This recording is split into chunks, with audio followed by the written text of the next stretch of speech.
Assalamualaikum warahmatullahi wabarakatuh. Selamat pagi. Kembali lagi dengan pelajaran tema 5. Pada hari Sabtu ini, Pak Guru akan membahas 3 pembelajaran sekaligus dikarenakan kemarin terhambat oleh sinyal ya. Yang memang penguploadan ke YouTube-nya begitu lama. Baik, kita lanjut saja. Tema 1, organ gerak hewan dan manusia. Kemudian di subtema 1 yaitu organ gerak hewan ya. Baik, di pembelajaran 4 kita akan membahas sedikit tentang pulau-pulau terbesar di Indonesia. Kondisi geografis Indonesia. Baik, ini adalah Pulau Sumatera ya. Pulau Sumatera. Nah, Sumatera ini memiliki batas wilayah ya, seperti kita ketahui kalau utara itu berada di atas, kemudian timur ada di kanan, barat ada di kiri, kemudian kalau selatan ada di bawah pada gambar ya. Bawah gambar ya. Jadi kita kalau membaca peta itu atas bawah, kanan kiri ya, seperti itu. Kalau utara di sana ada Teluk Benggala, Malaysia dan Thailand. Ini adalah negara ya yang dua ini ya, negara Thailand. Kemudian untuk di sebelah timur atau yang di sebelah kanan gambar, ini ada Selat Malaka, kemudian ada Pulau Kalimantan. Kemudian untuk sebelah barat atau sebelah kiri gambar, ini ada batasnya yaitu Samudra Hindia. Kemudian kalau untuk batas bawah gambar ini atau di sebelah selatan itu ada Selat Sunda dan Pulau Jawa. Kemudian apa sih keadaan alamnya ya? Keadaan alamnya itu ada Selat Malaka ya, kita bisa melihat Selat Malaka. Kemudian ada Danau Toba, kemudian Sungai Musi ada di Pulau Sumatera ini. Kemudian Gunung Kerinci dan Gunung Leser ya. Kemudian kita beranjak ke Pulau Jawa ya. Pulau Jawa ini juga sama memiliki 4 batas ya, utara, selatan, timur, barat ya. Kemudian kalau utara dia ada di Pulau Kalimantan dan Laut Jawa. Kemudian untuk timur ya, sebelah timur ini ada Selat Bali dan Pulau Bali ya. Kemudian ada yang batas baratnya yaitu Selat Sunda. Kemudian ada batas sebelah selatannya itu Samudra Hindia. Paling bawah ini ya, paling bawah ini Samudra Hindia. Kemudian di sini juga ada keadaan alamnya ya, ada ini ya, ada Danau Ranu Kumbolo, kemudian Gunung Semeru ya, seperti itu. Kita lanjut lagi. Pulau Jawa ini adalah pulau yang kita tempati ya. Nah, ini pulau yang banyak penduduknya. Kemudian kita lanjut. Ini ada Pulau Kalimantan yang besar ya. Nah, ini Pulau Kalimantan. Yang putih ini bukan negara Indonesia, tapi di sini adalah negara Malaysia. Kemudian ada yang kecil, ini Brunei Darussalam. Nah, tapi kita akan membahas Kalimantan ini. Ini batas-batasnya ada Malaysia, Brunei, kemudian Laut Tiongkok Selatan. Ini Laut Tiongkok Selatan. Cina, Tiongkok tuh ya. Kemudian timur ini Selat Makassar, timur adalah sini ya. Ini Selat Makassar adalah sini. Kemudian Pulau Sulawesi ini bentuknya seperti ini.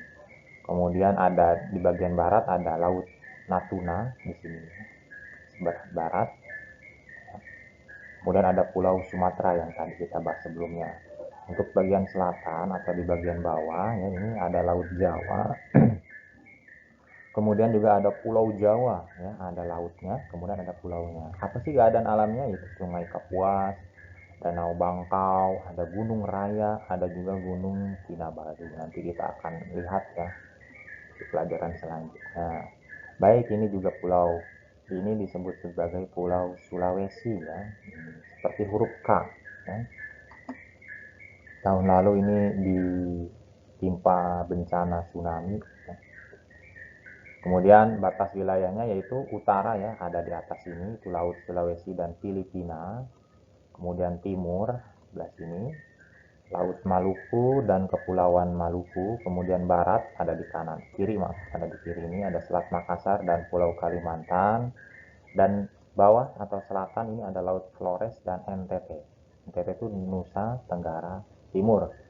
Keadaan alami itu ada Sungai Poso, Danau Tempe, Gunung Kelabat, dan lain-lainnya ya. Ya, baik, ini adalah pulau selanjutnya, yaitu Pulau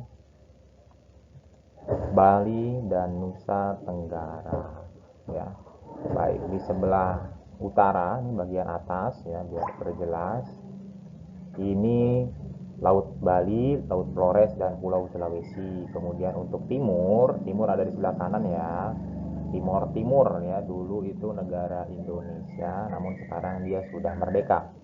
Kemudian ada di sebelah barat yaitu Pulau Jawa dan Selat Bali. Nah, di sini nih ya, Pulau Jawa dan Selat. Apa sih selat itu ya? Sering dengar selat itu antara laut, antara kedua jarak dekat kedua pulau ya. Itu disebut selat. Kemudian selatan ini ada Samudra Hindia, di bawahnya selatan. Keadaan alamnya ada Sungai Petanu, Danau Bantur, dan Gunung Rinjani. Nah, ini yang sering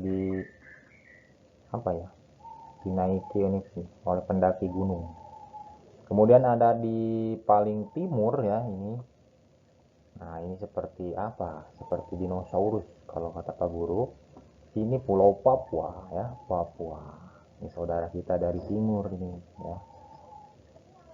Batas wilayahnya yaitu utaranya Samudra Pasifik. Kemudian di bagian timur, nah sebelah kanan ya, ada negara Papua Nugini. Ternyata ini yang putih ini adalah negara Papua Nugini. Papua dengan Papua Nugini berbeda ya. Kalau Papua negara Indonesia, kalau Papua Nugini ya negara Papua Nugini. Kemudian bagian barat ada Kepulauan Maluku, ini barat. Kemudian untuk selatan ada Laut Arafura ya. Kemudian keadaan sungainya ada Sentani, ada Gunung Jaya Wijaya ya, gunung yang paling tinggi di Papua. Iya. Kemudian dilanjutkan lagi dengan pembelajaran keempat, sikap gotong royong yang sesuai nilai Pancasila.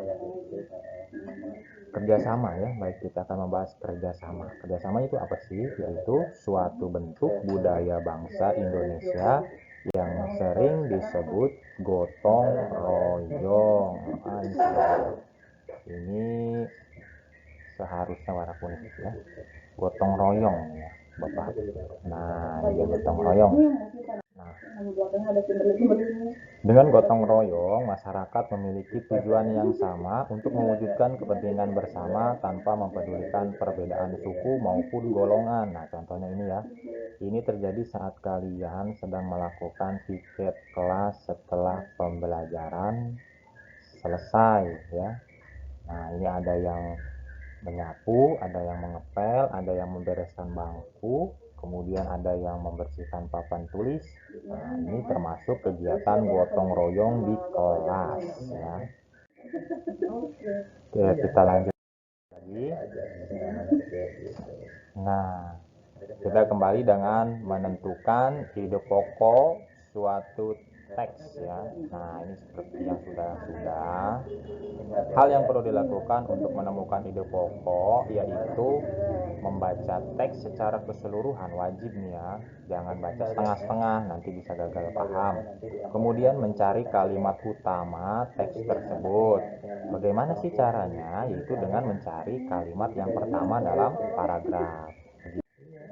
Nah, kemudian untuk menentukan informasi dalam kalimat utama ya. Jadi kalian juga harus menemukan informasi apa sih yang bisa kita temukan dalam kalimat utama tersebut ya. Kemudian kita lanjut lagi.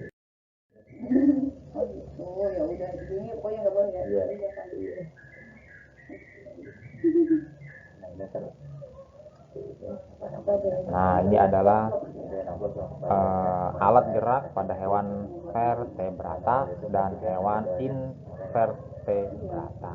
Apa sih? Nah, kita lihat perbedaannya ya. Kalau hewan itu dibedakan menjadi dua dari bentuk tulang belakangnya ya. Nah, dari tulangnya. Jadi bagaimana? Nah, ini bagi dua. Yang pertama adalah hewan vertebrata. Wah, ini nggak kelihatan ya. Mungkin ini harus diganti warna merah. Nah, hewan vertebrata memiliki tulang belakang. Ya, tulang belakang itu punggung ya, sering kita dengar. Apa sih contohnya? Kelinci, kemudian kucing, ikan paus, ular, dan katak ya. Jadi dia itu memiliki tulang belakang. Kemudian ada hewan invertebrata. Nah, ini bisa disebut juga hewan yang tidak memiliki tulang belakang. Nah, lunak ya. Apa sih dia? Nah, ini dia. Ada siput ya, kemudian ada semut, ada cacing, dan ada kupu-kupu. Nah, pasti kalian juga pernah melihat ya, mereka itu lunak ya. Kalaupun dipencet itu dia langsung mati ya. Nah, baik, kita lanjut lagi. Nah, di sini ada yang namanya mengembangkan ide pokok. Nah, ini kalau pertama-tama ya kita belajar bagaimana menentukan ide pokok. Nah, sekarang kita buat bagaimana mengembangkan ide pokok ya. Nah, langkah-langkahnya yaitu untuk membuat sebuah paragraf berdasarkan ide pokok. Pertama, kita menentukan topik dari paragraf yang akan kita buat. Nah, topik itu apa sih ya? Hal yang sedang dibicarakan ya. Nah, ini bahasa sederhananya. Kemudian menentukan ide pokok dari paragraf atau teks yang akan dibuat. Nah, kalian harus menentukan dulu nih ide pokoknya apa ya yang kira-kira mau kalian buat. Kemudian membuat sebuah kalimat yang berisi ide pokok tersebut untuk menjadi kalimat utama dari paragraf yang akan dibuat. Nah, misalnya kalian akan membuat cerita tentang topiknya misalkan persahabatan. Bisa. Nah, kalian buat kalimatnya di awal. Misalkan dengan dua tokoh dulu. Joni dan Danu adalah sahabat sejati. Nah, itu juga bisa dijadikan sebuah kalimat utama dan berisikan ide pokok ya. Kemudian kembangkan kalimat dan ide pokok tersebut menjadi beberapa kalimat. Jadi setelah ada kalimat utama, kalian jelaskan, dijabarkan ya, secara detail ya. Apa saja sih kegiatan sahabat itu? Nah, kemudian menulis beberapa kalimat yang berisi informasi tambahan untuk mendukung kalimat utama yang telah dibuat. Tuh, jadi kita tuh juga harus menulis beberapa kalimat yang berisikan informasi. Ya, misalkan jika kalau tadi temanya sahabat, misalkan jika Joni sedang kesusahan, maka Danu membantunya. Nah, itu dia saling membantu kan informasinya seperti itu. Kemudian susunlah kalimat tersebut menjadi sebuah kalimat yang padu. Apa sih padu ini? Nyambung ya. Jadi dari kalimat ke satu hingga kalimat selanjutnya itu nyambung. Jadi tidak ada kalimat yang rancu ya, seperti itu. Baik, kita lanjut lagi. Nah, kemarin juga kita bahas tentang jenis gambar ilustrasi ya. Nah, ada gambar realis. Apa sih realis itu? Gambar ini warnanya warna hijau mungkin ya, atau biru ya, biar kelihatan. Oh, tidak terlihat. Gambar realis, gambar yang dibuat sesuai dengan kenyataan atau keadaan yang sebenarnya ya. Realis itu sebenarnya, realistis dari kata itu. Kemudian karikatur, ada gambar yang dilebih-lebihkan, ada perubahan bentuk pada setiap karakternya. Biasanya palanya lebih besar ya, karikatur. Kemudian ada kartun, gambar yang mengandung humor, terlihat lucu dan mengandung tawa. Biasanya kalau kartun tuh ya tadi, segala benda mati suka diberi mata dan diberi tangan, diberi kaki agar terlihat hidup ya. Mungkin agar terlihat lucu ya. Kemudian ada gambar dekoratif. Apa sih gambar dekoratif itu? Ya, gambar yang dibuat tujuannya untuk menggambar bentuk benda-benda menjadi lebih indah, dekoratif ya, dekorasi. Jadi kalau tadinya biasa aja gambar, karena dijadikan gambar dekoratif, wah itu bisa jadi indah ya. Mungkin seperti ini nih gambarnya nih ya, seperti piring. Nah, dia ada 4 ya jenis gambar ilustrasi ya, realistis, karikatur, kartun, gambar dekoratif. Seperti itu ya. Kemudian kita lanjut lagi. Nah, ini dia nih ada Bu Guru nih sedang menunjukkan membuat teks berdasarkan ide pokok. Nah, loh. Nah, bagaimana nih? Karena buku tema kita belum ada, nanti akan Bapak berikan screenshotnya ya. Ayo uji pemahamanmu dengan mengembangkan ide pokok dengan melakukan kegiatan keterampilan kinerja produk di halaman 22. Nah, ini kita lewat. Nah, kita lanjut. Kemudian di sini kita akan membahas membuat gambar ilustrasi sesuai tema. Nah, membuat gambar ilustrasi sesuai tema itu ada 3 langkah. Pertama, menentukan tema, kemudian membuat gambarnya dan mewarnai ya. Apa sih menentukan tema? Nah, tema itu harus disesuai dengan teks atau bacaan yang akan diilustrasikan ya. Kalau temanya hewan ya gambarnya hewan ya. Kemudian membuat gambar. Gambarlah sketsa dulu ya. Sketsa itu gambarnya tipis-tipis ya dengan pensil. Nanti kalau sudah yakin baru ditebalkan ya. Rancang gambar terlebih dahulu, jangan buru-buru ya. Boleh mencontek, artinya gini, melihat gambar, oh aku nggak bisa gambar burung, lihat saja contoh gambar burung, nanti kamu sketsa ya. Kemudian mewarnai, warnailah dengan pensil warna, cat air, spidol, atau krayon. Nah ini juga termasuk jenis cara mewarnai ya. Cara mewarnai ada 4, ada pensil warna, cat air, spidol, dan krayon seperti itu. Kita lanjut lagi. Nah ini dia ada alat gerak hewan vertebrata dan invertebrata. Apa sih perbedaan antara hewan vertebrata dan invertebrata? Ya, sudah jelas ya, maaf, sudah jelas ya. Kalau vertebrata memiliki tulang belakang. Kalau invertebrata berarti dia tidak memiliki tulang belakang. Kemudian ada lagi perbedaan yang mencolok, yaitu memiliki bagian tubuh yang umum seperti kepala, leher, badan, itu yang sudah kita terlihat ya. Cuman kalau yang invertebrata itu memiliki anatomi tubuh yang masih sederhana. Contoh saja cacing ya, kita tidak bisa membedakan mana kepala, badan, dan kakinya ya. Seperti itu.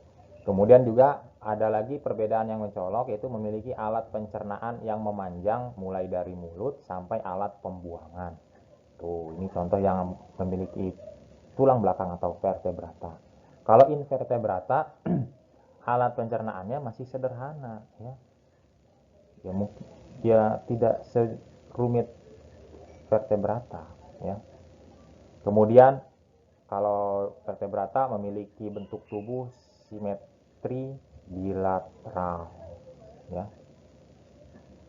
Jadi artinya kanan dan kirinya itu sama ya. Kemudian kalau invertebrata memiliki bentuk tubuh simetri bilateral atau simetri radial. Kemudian contoh dari vertebrata yang sudah kita bahas ya sebelumnya, ada ikan, amfibi, reptil, burung, dan mamalia. Kemudian kalau invertebrata ada cacing, serangga, atau hewan lunak ya. Seperti itu. Baik, itu saja pembahasan kali ini. Pembahasan kali ini agak panjang karena 3 pembelajaran dibuat satu video ya. Nanti tugasnya juga akan dibuat satu tugas ya. Nanti di akhir akan ada penilaian berupa pilihan ganda. Nanti kalian tolong isi ya untuk penilaian subtema 1 di tema 1 ya. Baik, diisinya boleh hari Sabtu atau hari Minggu, tapi tidak boleh di hari Senin ya. Karena kalau di hari Senin sudah lewat dari tanggal pembelajaran. Nah, nanti kita kembali lagi ke subtema 2. Baik, Itu saja yang bisa Bapak sampaikan, kurang lebihnya Bapak mohon maaf. Billahi taufiq wal hidayah. Wassalamualaikum warahmatullahi wabarakatuh. Selamat pagi, selamat belajar, dan tetap semangat. Dan